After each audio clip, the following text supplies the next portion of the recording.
On Blues Radio International, it's Jesse and Audrey taking you to beautiful Shelton, Connecticut for our friend Paul Gabriel. Hi, Paul. Hi, Jesse. Hi, Audrey. Hi. How are you? Awesome. We're doing great. Yeah. Well, doing great in this time is a pretty wonderful thing. It's certainly been a little bit different, but we're still trying to keep that creative frame of music going, and it's just been a little different. But I have to say, I guess I've been pretty lucky to have a gig once in a while all of this is going on, and just going to hope for an improvement and maybe something back to normality soon, I hope. We have a lot of respect from anyone who hears your music. I was wondering if we could talk about the songs. Can you tell us a little bit about that? And then let's go through some of the great things we're going to hear. Okay. This is a new tune I'm going to do right now. This is called Plead for Your Love.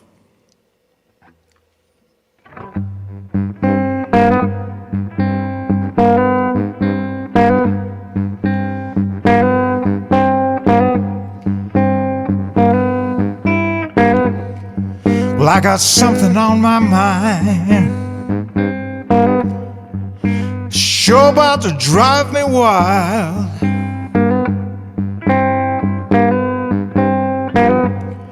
Well, I got something on my mind, was sure about to drive me wild.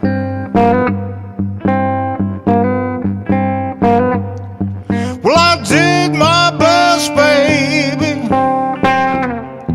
Now I walk that lonesome mile.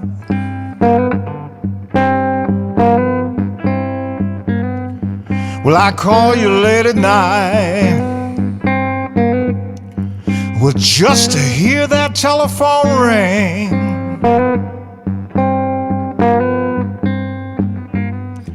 Well, I call you late at night,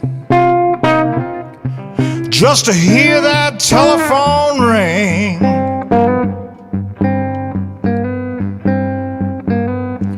Well, I did my best, baby. You know, I tried just about everything.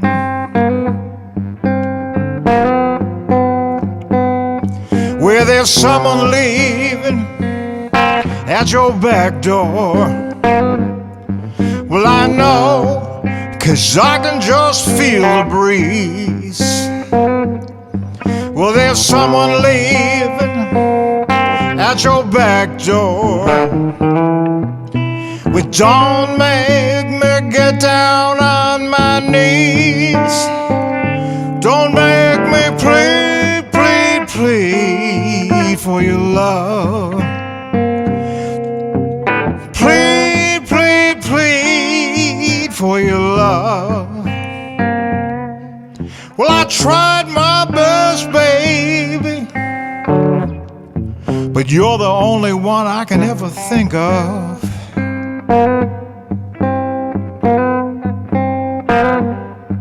Well, just like a mystery book, well, don't know what'll be from cover to cover. Well, just like a mystery book, well, don't know what'll be from cover to cover. Well, I tried my best, baby, but it's you I love, no other.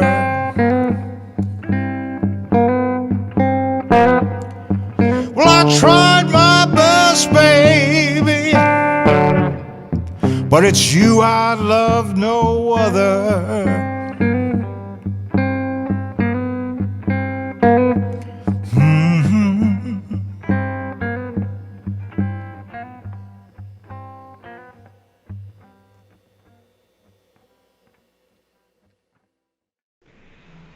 Well, you've kept busy in the interim, and you've got quite a storied career. Could you tell us how you first got introduced to blues? Well, it's kind of an interesting thing. When I was a kid, I was first inspired by actually watching the Ozzie and Harriet show and watching Ricky Nelson with James Burton on guitar. And that kind of fueled my ideas about playing. And it was kind of a backwards thing. I would hear all these great guitar players as I got a little bit older that were, for lack of a better way to say it, they were white guitar players playing blues.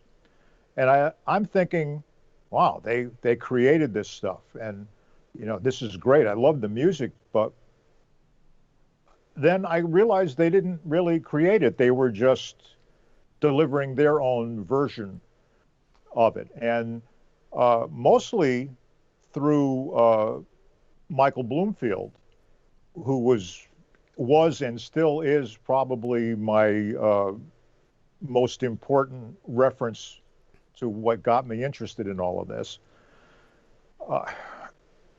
I watched him, I listened to what he did, and I realized, well, it had to still come from somewhere else. He's too young to have created this. So through hearing the players that I liked, I would then investigate to see who they listened to. And I remember it was probably in the mid 60s, I think. I heard Mike Bloomfield, the Allman Brothers, I think Eric Clapton and the Blues Breakers, and maybe even Billy Gibbons, who would eventually be in ZZ Top, in the same week. And they all kind of inspired me to investigate, well, who were their references? Where did they get this? So through that, I realized that they were listening to B.B. King, Albert King, Freddie King, T-Bone Walker, and I kind of went backwards through that whole arrangement and learned by finding the people that I liked to go back and listen to their reference and then relearning it all over again. When I first heard Eric Clapton play Hideaway, I thought, wow, this is amazing. What is he doing? Where did this come from? And then I find out he didn't write it. It was Freddie King. So I'd go back and listen to Freddie King, and the whole arrangement and the playing was much simpler. So that's usually what I discovered, that the originators of it and the people that wrote the music were a little bit more down to earth with their presentation of the song. And then, of course, the newer, the white blues rock guitar players jazzed it up a little bit. But it's kind of where it all came from. And that's how I kind of learned. Everything was kind of backwards. And I didn't go to the right source right away, but I was still influenced, by these people. And it's kind of a long story, but I'll try to make this one really short.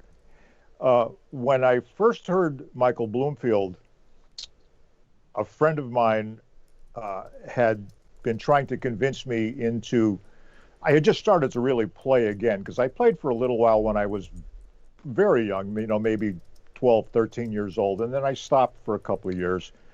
And then when I got back into it again,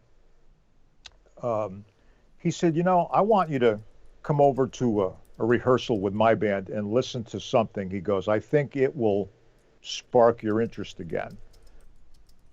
So he brings me over to their rehearsal. They had a tremendous band up here in Connecticut. And he locks me in a room with a record player, and he puts on a record, and he said, I want you to listen to this whole thing. And he goes, I'm not letting you out until you're telling me you're going to play music again. So it turned out to be the first Paul Butterfield Blues Band album. Good choice. And not knowing it at that time, I was listening to Mike Bloomfield, and it caught my eye, and I go, wow, this is great. I love this. So when I finally said, okay, you've got me, I'm going to start playing again, he let me out of the room. And I over the years, I kind of investigated, and heard who the people in the band were at the time with the Butterfield Band. And then, of course, what ended up happening was that years and years later, play quite often with the piano player, Mark Naftalin, who lives in Westport, Connecticut, up here. So he's really almost in the next town, and we play together quite often. So it's so much fun for me because I feel like I get to sit in Mike Bloomfield's chair every once in a while, and when I'm playing with him, and it just kind of came full circle. I told him the story, and I said, I heard you when I first started playing, and of course I didn't know it was him, but I said, I find it, pleasantly ironic that we get to play with each other now after all these years. So we've been playing together on and off for about probably 15, 20 years. So it was I have a lot of rewarding experiences with the people that I've played with, and it seems to continue. And that's what I love about doing this. All right, here we go. This next tune is called Second Story Man. It's a little story about when I was in Memphis for the BMA Awards in 2014. We were coming back to our hotel room from playing on Beale Street, and when we got back to the hotel, a fellow across the hall was having trouble getting into his room. So for some unknown reason, I was able to help him break into his room, and he just looked at me in disbelief and said, "How did you do that?" I said, "That's because I'm a second story man." And that kind of inspired the song. So, Second Story Man.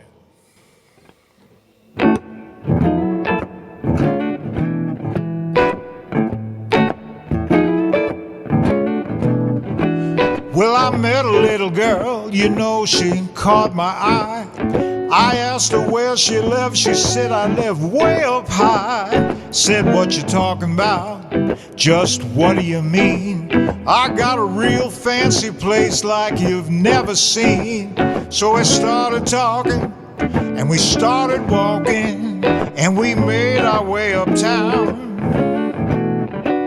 Well, we headed east, then we headed west. I figured she was playing me, that was my guess.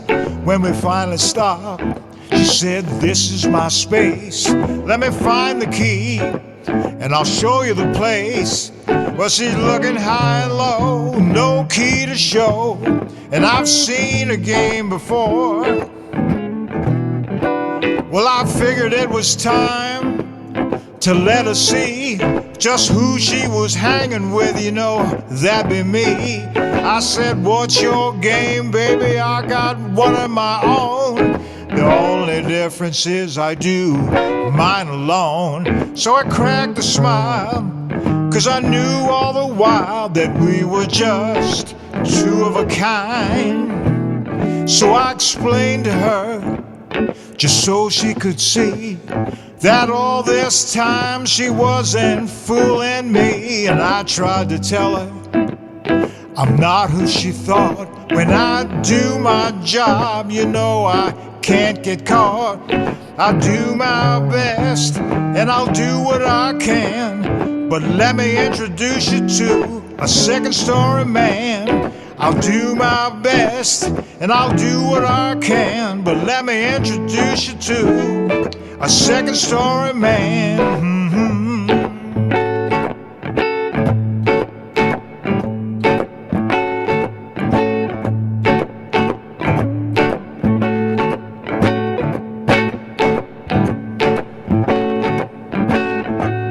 So I explained to her, just so she could see, that all this time she wasn't fooling me. And I tried to tell her I'm not who she thought. When I do my job, I can't get caught. I do my best, and I'll do what I can. But let me introduce you to a second story man. I'll do my best, and I'll do what I can. But let me introduce you to a second story man. I'll do my best, and I'll do what I can. But let me introduce you to a second story man.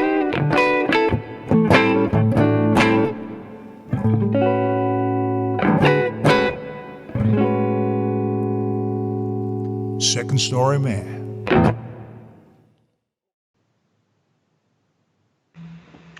So that's an incredible journey that you just described for us. And I'm curious what it's like for you writing songs. And in your songwriting, do you ever take one song that you've put together and sort of cannibalize it into another song?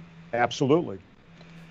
When we recorded the What's the Chance album that was on Jesse's Shining Stone label,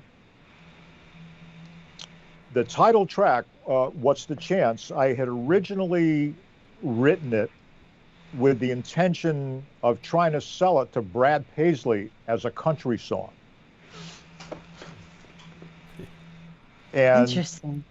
yeah, it's kind of weird because the original version that hardly anyone's heard is very much a country version with a lot of country style vocal harmonies. And the bass player in the band that I had at the time said to me, he goes, I was listening to one of your earlier CDs, and he goes, I heard this song called What's the Chance? He goes, it's a great song.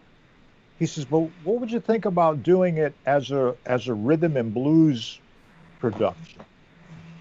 I said, well, what do you mean? I said, I kind of wrote it as a country song. He says, but I said, that doesn't matter. I said, well, give me a little idea. And he just kind of gave it the Stax treatment and supplied the introductory bass line, like a whatever he played. It was just like there was no doubt in my mind that this would work.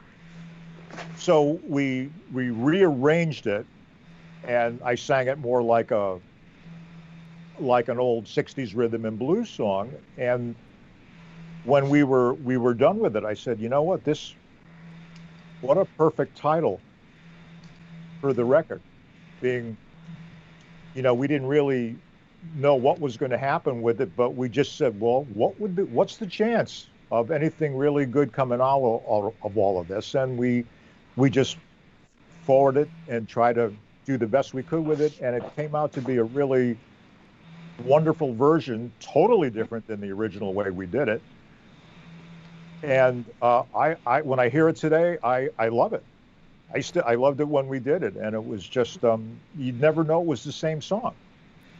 That's a pretty interesting transmogrification. These songs have a developmental timeline in life that the listeners often don't appreciate.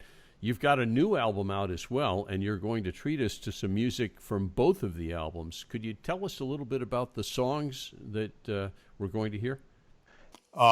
This is the first song off my latest CD, and of course I'm very happy to say that in the midst of all the craziness that's going on in the world today, a clip of this song is being used to help raise money for the Blues Foundation's COVID-19 Relief Fund. And along with some other great artists, I'm very honored to be included on this. And again, this is the first song on my newest album called Man of Many Blues. And it's actually a song about some of the great times that I've had in Memphis. So anyway, here we go. Something called I Feel Good.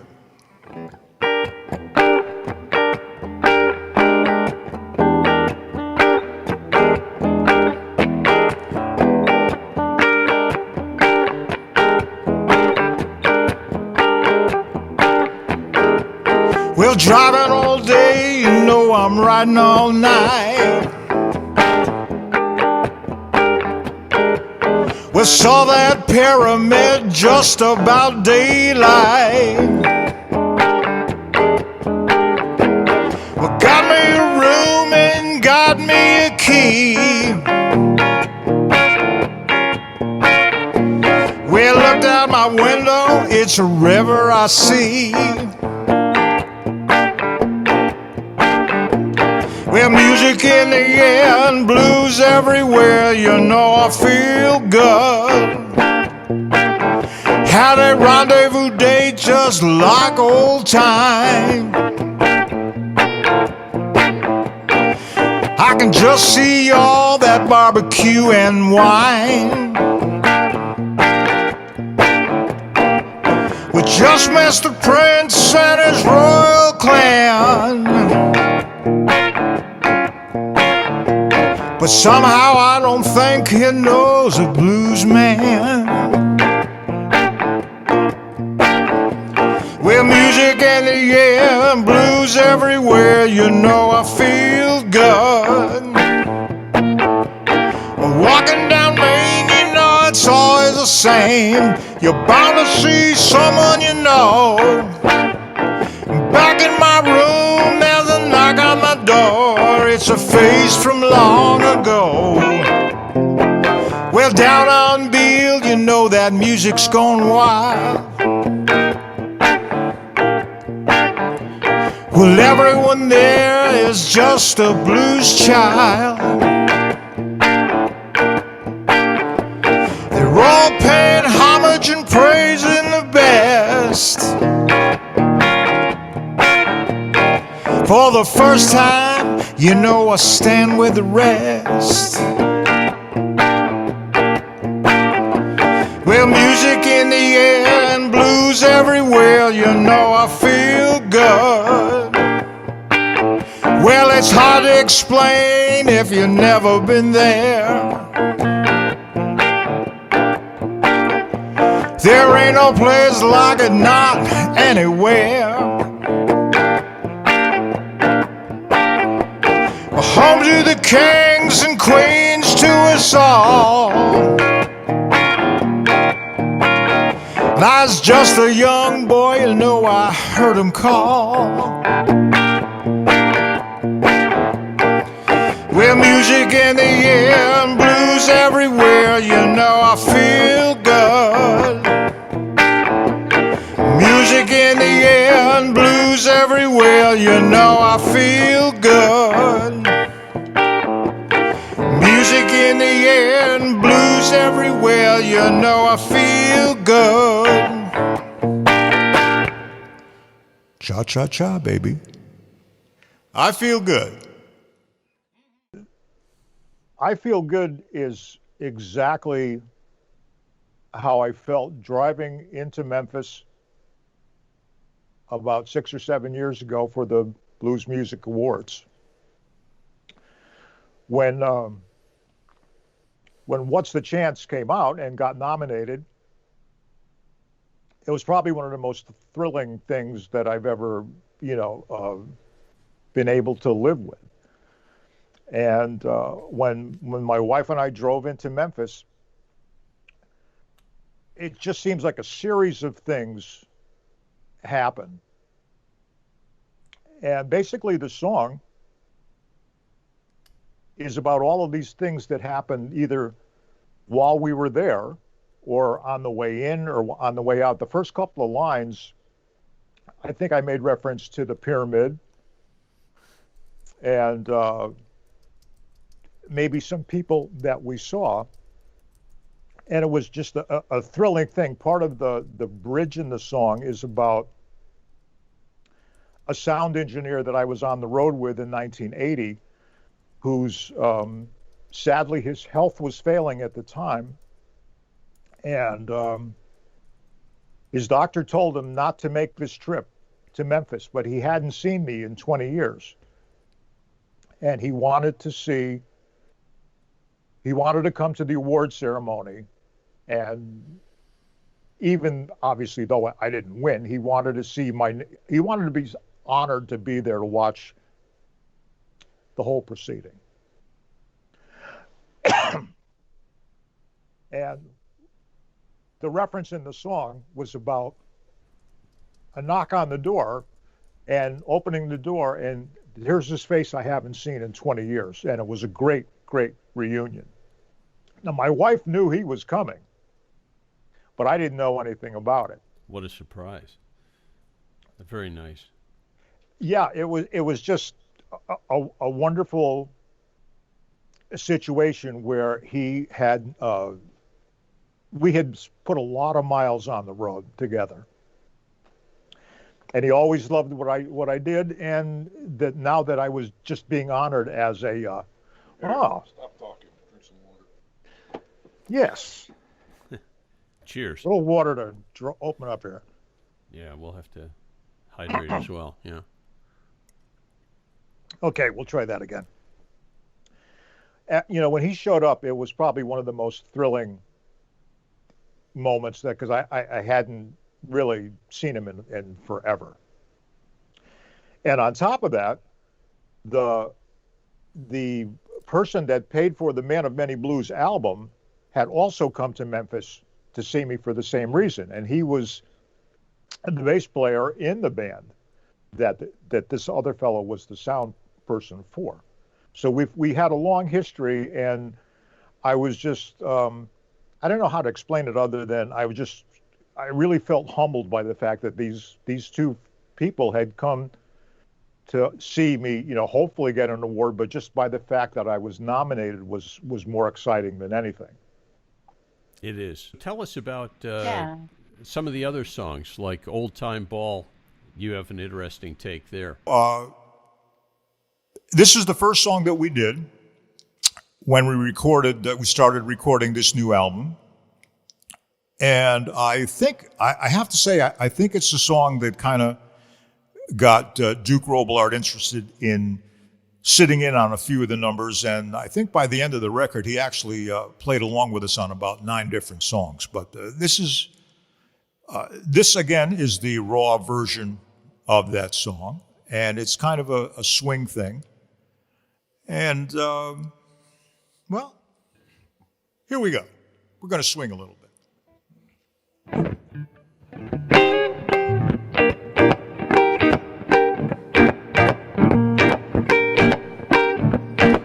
Well, come on, baby, let's have an old-time ball. Come on, baby, let's have an old-time ball. We don't have to do nothing, don't have to do nothing at all. Well, it's plain to see you do anything I ask. It's plain to see you do anything I ask. You're the point of my attention, baby, I got a love that lasts. Well, you can squeeze me real tight, you can never let go. Hold me all night, baby, I wanna let you know. Well, come on, baby, let's have an old-time ball.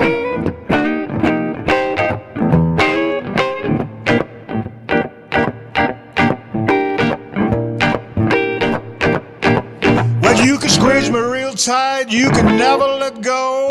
Hold me all night, baby, I wanna let you know. Well, come on, baby, let's have an old-time ball.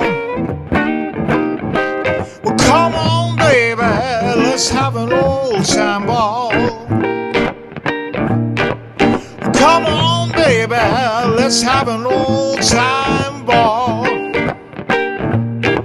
Don't have to do nothing, don't have to do nothing at all. Don't have to do nothing, don't have to do nothing at all. Don't have to do nothing, don't have to do nothing at all.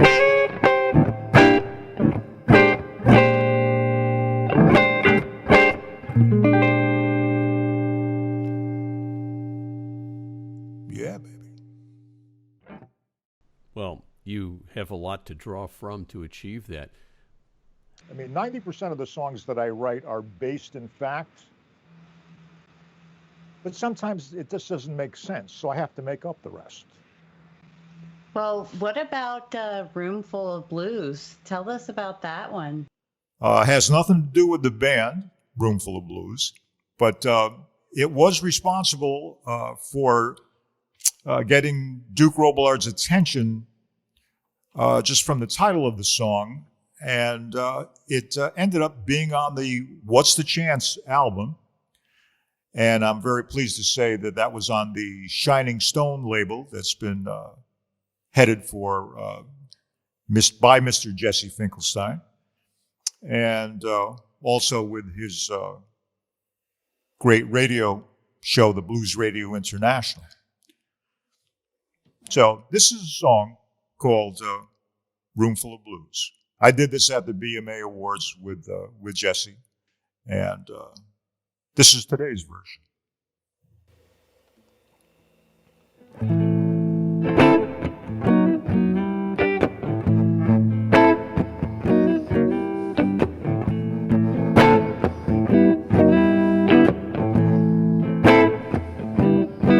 Well, in this room full of shadows, I've been lied to once again. To some poor fool, I know you'll do it again. So I'm sitting here just wondering just what to do. And I ask the Lord, take me from that room full of blues.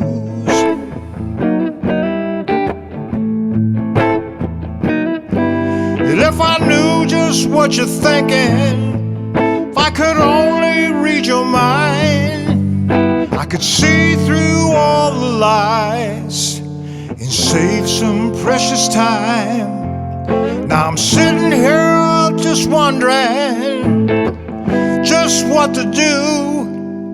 And I ask the Lord, take me from that room full of blues.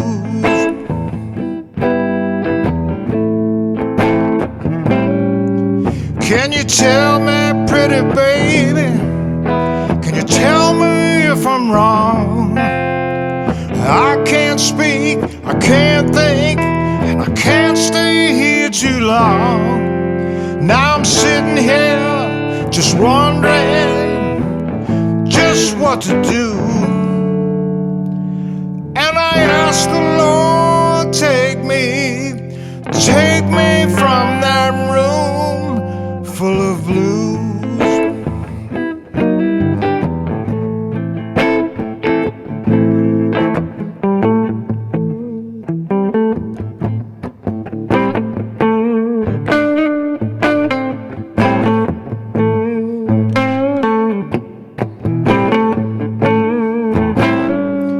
Can you tell me, pretty baby?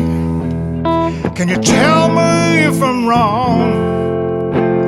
I can't speak, I can't think, and I can't stay here too long. Now I'm sitting here just wondering just what to do.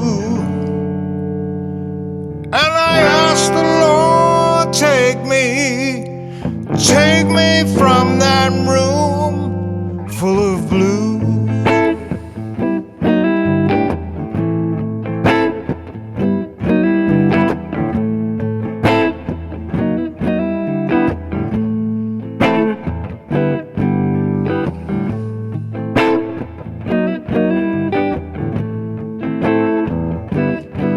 In this room full of shadows, I've been lied to once again.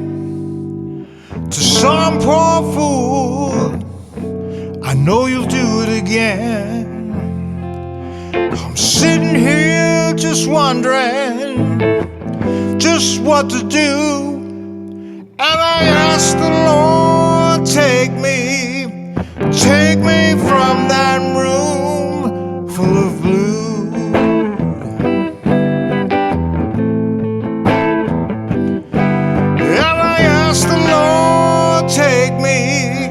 Take me from that room full of blues.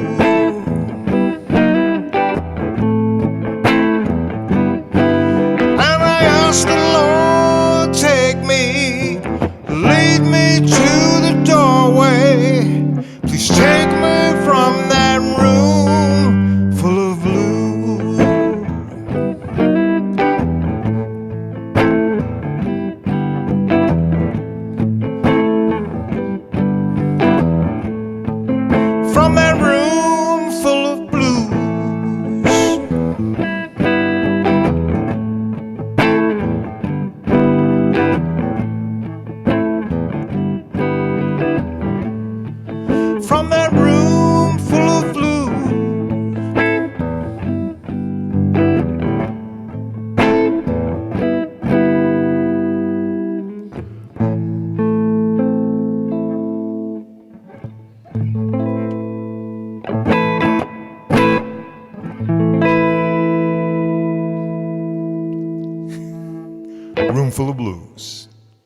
again, the song was written probably 25 years ago in its original format.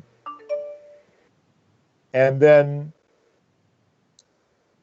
I'm pretty sure it had the inspiration of something that happened probably earlier in my life during a relationship, or even sometimes I would write about other people that I knew, and it had actually nothing to do with me. But Roomful of Blues was based on the fact that I think when I wrote it, I really felt like kind of like a person that had been jilted. And it kind of had a dark, complexity to it when I originally wrote it, and that's where In the Room Full of Shadows came from. And the next line is that I had been lied to once again. And where it goes from there is basically that even though I wasn't involved with this person any longer, she was going to do it to someone else over and over again. And at the point, it was kind of like the song took on a frustration of like, God, please help me, get me out of this. This is just a terrible spot to be in. And that's as I wrote it, it just developed more and more into the lyric, and it turned out to be what I felt was probably one of the best songs I had ever written. And I used it kind of as a ploy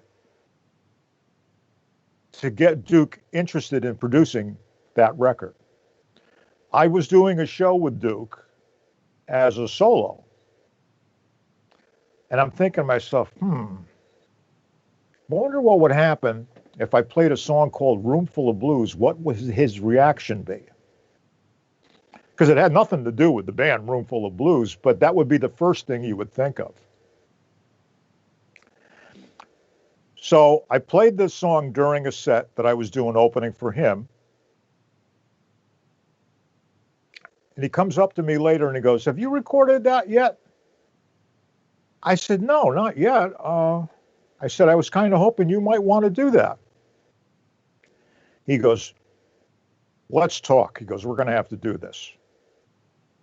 So, while What's the Chance was the perfect R&B change from a country song to get the record going, Roomful of Blues, to me, just brought this dark mood of frustration into the record and brought out the fact that, please, someone save me from all of this. And I like doing that. I like writing a moody type of a song, but I try to base it in fact, and I'm sure it was something that really partially had happened to me. But like I said, when I run out of ideas for a certain song, I have to create it because it doesn't always make sense at a certain point, and you try to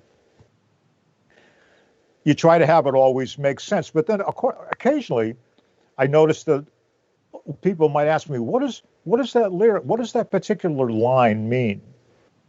And I'll just say, well, what do you want it to mean? It's different for everyone.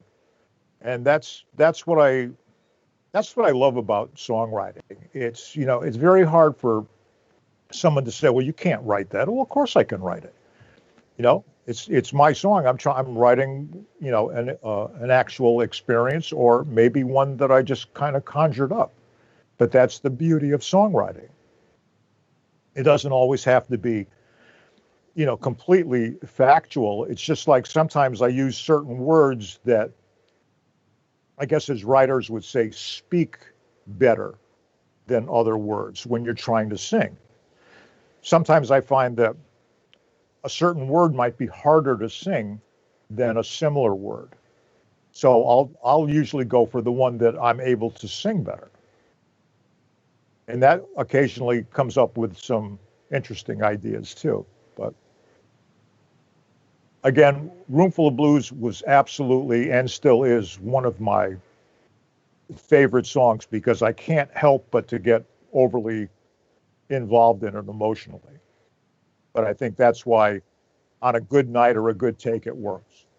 Well, what are the emotions that you have towards Second Story Man?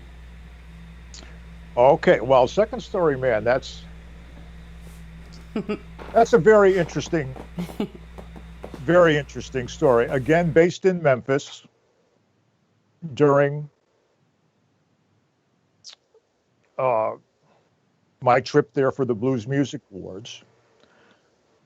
Now, I'm trying to remember, because it's, again, now this is a perfect example of where the inspiration for the song came from and how it actually ended up are two different things. The original inspiration came from after playing on Beale Street, the night of the actual awards. We went to the Rum Boogie, and I sat in with Taz Crew and his band, and Ronnie Earl came in and says to me, "Would you mind if I sat in?" And of course, you don't ask, just come on up. So long story short, we played together. We had a ball. Everything was the whole night was just wonderful. We're leaving the Rum Boogie. We get on the trolley to go back to the hotel. And my wife and I are sitting next to another guitar player who's going back apparently to the same hotel. And I wish I could remember his name. He passed away a couple of years ago. He was from New York.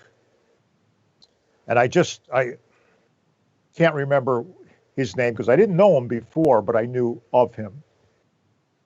Anyway, we get into the hotel. We find out we're both going to the same floor. He takes his key out and he can't get into his room. I said, "What's the matter? What's the problem?" He goes, "I don't know." He goes, "His key's not working. I just can't get into my room." He goes, I said, "Well, let me see if I can help you out." So I don't know where I learned it, but I had watched some other people that had trouble with the kind of like not a key thing, but a card thing that opens the room, like almost like a credit card. And I think sometimes just rubbing on the line on the back of the card cleaned it up. There was something on it that wouldn't let him into his room. I said, let me try it. I want to say his name was Bill something, but it may come to me, but I'm not sure. So whatever I did, it worked, and I got his room door open. And he said, "How did you do that?" And don't ask me why. Just off the top of my head, I said, "That's because I'm a second story man." And he got such a kick out of it. Now, this is what actually happened, and I don't know if you can actually use this or not, but his name was Bill something, and I think he was from Brooklyn. And when he said to me, "How did you do that?" I said, "I'm a second story man." But I said, "Bill, you're a black guy from Brooklyn. You don't know how to break into a room?" He goes, "I guess I should," but he goes, "I couldn't do it. I couldn't figure out how to do it." So he just got such a kick out of that I was able to get into the room. So that's where the title came from. And then what I did do is when I actually wrote the song, I got back from Memphis. I said to my wife, I said, "I got to write a song about this." But I said it wouldn't be that exciting to be exactly the way it was. So what I did was I substituted a girl for Bill and made the story about seeing a girl that caught my eye and then realizing that she was a con artist, just like I am in the song. And in the course of the song, the lyrics portray her as the con person. But when push comes to shove, I turned out to be the con person and just said, well, I'm the second story man. We're two of a kind. And that's how the song actually really developed. And then basically the lyrics, you know, tell the story of how she's playing her game with me, and in reality, she was conning me the whole time. So it was a double con job. A con inside of a con. Exactly. And that's where that song really came from. Well, your songwriting is so creative, Paul, and it really evokes a lot of different things. And as you said, it's totally subjective. What it means to everyone is a little different, but it's so well written and so well conceived. And we'll look forward to people checking out the album. And I wanted to thank you for joining us today from Shelton, Connecticut, and sharing this great music with our listeners. Well, it's been a real pleasure. Like I said, nobody's ever said I don't talk enough. I could probably talk for another 3 hours, except I'd probably lose my voice anyway. But this is very thrilling, and I really a pleasure to see Jesse again and to meet you, Audrey. And I can't wait to see all of this. Well, and we can't wait to see you and Barbara in person, and we send our love to both of you from Florida, and we'll look forward to hopefully seeing each other in person sooner rather than later. Well, I sure hope so. I can't, Jesse, I can't, tell you how much I appreciate what you've done, for me in the past. And I just always, tell people what a wonderful experience it was. And every time I look at that Blues Music Award plaque, I still get chills looking at it. So well, it's an honor for us, Paul. Thank you very much, and thank you so much. Take care, be in good health, and stay safe. Same to you folks, and hope to see you soon. Absolutely. Okay. Can't wait. Take care. Bye now. Bye. Bye-bye. Be well.